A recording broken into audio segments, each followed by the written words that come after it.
जब ईरान ने अमेरिकी ठिकानों पर मिसाइलें दागीं तो दुनिया को एक कहानी सुनाई गई। पर क्या वो कहानी सच थी या फिर सच कुछ और ही था?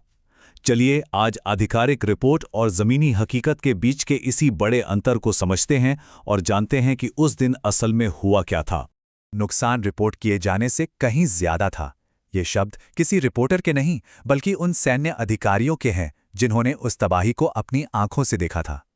और यही एक लाइन पूरी कहानी की नींव रखती है। जो हमें बताया गया और जो असल में हुआ, उसके बीच का टकराव। तो कहानी की शुरुआत होती है उस ऑफिशियल वर्जन से जो पूरी दुनिया को बताया गया। ईरान ने इराक में मौजूद अमेरिकी सैन्य ठिकानों पर मिसाइलों की बौछार कर दी। ये एक सीधी जवाबी कार्रवाई थी और पूरी दुनिया ने अपनी सांसें थाम ली थीं। हमले के बस कुछ ही घंटों बाद पेंटागन का बयान आता है और पता है वो क्या कहते हैं? सिर्फ एक शब्द, न्यूनतम, यानी ना के बराबर नुकसान। पर क्या वाकई ऐसा था? अब जाहिर है इस शुरुआती बयान का मकसद बिल्कुल साफ था, सबको शांत रखना, ये मैसेज देना कि सब कुछ कंट्रोल में है, घबराने की कोई जरूरत नहीं है। ये एक बहुत सोच समझकर तैयार किया गया मैसेज था। पर यहीं से असली सवाल शुरू होते हैं। क्या न्यूनतम नुकसान वाली बात में पूरा सच था या फिर पर्दे के पीछे कोई बहुत बड़ी और बहुत महंगी कहानी छुपी हुई थी? चलिए अब कहानी के उस हिस्से में चलते हैं जहां ऑफिशियल नैरेटिव, मतलब जो आधिकारिक कहानी थी, वो टूटने लगती है। जैसे जैसे धूल छटी, एक बिल्कुल ही अलग तस्वीर सामने आई। देखिए, ये कोई एक या दो मिसाइलों का छोटा मोटा हमला नहीं था। 1 दर्जन से भी ज्यादा, हाँ 12 से भी ज्यादा बैलिस्टिक मिसाइलें दागी गई थीं। ये एक सोचा समझा बड़ा हमला था जिसे एक साफ संदेश देने के लिए डिजाइन किया गया था।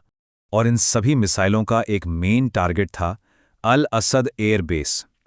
ये इराक में अमेरिकी मिलिट्री ऑपरेशंस का एक बहुत बड़ा सेंटर था और सबसे ज्यादा तबाही भी यहीं हुई। तो जो न्यूनतम नुकसान की बात कही गई थी, सच्चाई उससे कोसों दूर थी। यहां सिर्फ कुछ खिड़कियां नहीं टूटी थीं।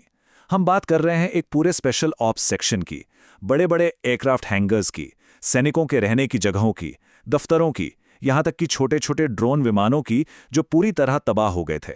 तो ये तो हो गई तबाही की बात, लेकिन इस सब का खर्चा कितना था?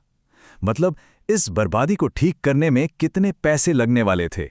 जब एक्सपर्ट्स ने मलबे का जायजा लिया और हिसाब किताब लगाना शुरू किया तो एक नंबर सामने आया। एक ऐसा आंकड़ा जिसने पेंटागन की शुरुआती रिपोर्ट पर बहुत बड़ा सवाल खड़ा कर दिया। अरबों डॉलर। जी हां, जिस नुकसान को पहले मामूली बताया जा रहा था, उससे ठीक करने का बिल आया अरबों डॉलर में। ये एक बहुत बहुत बड़ा फाइनेंशियल झटका था। तो देखिए, हमारे सामने दो बिल्कुल अलग अलग कहानियां हैं। एक तरफ सरकार की सब ठीक है वाली कहानी कि नुकसान न्यूनतम है, और दूसरी तरफ जमीनी हकीकत, यानी भारी तबाही और अरबों डॉलर का बिल। ये फर्क साफ दिखाता है कि कई बार हमें जो बताया जाता है और जो असल में होता है, उसमें कितना बड़ा गैप हो सकता है।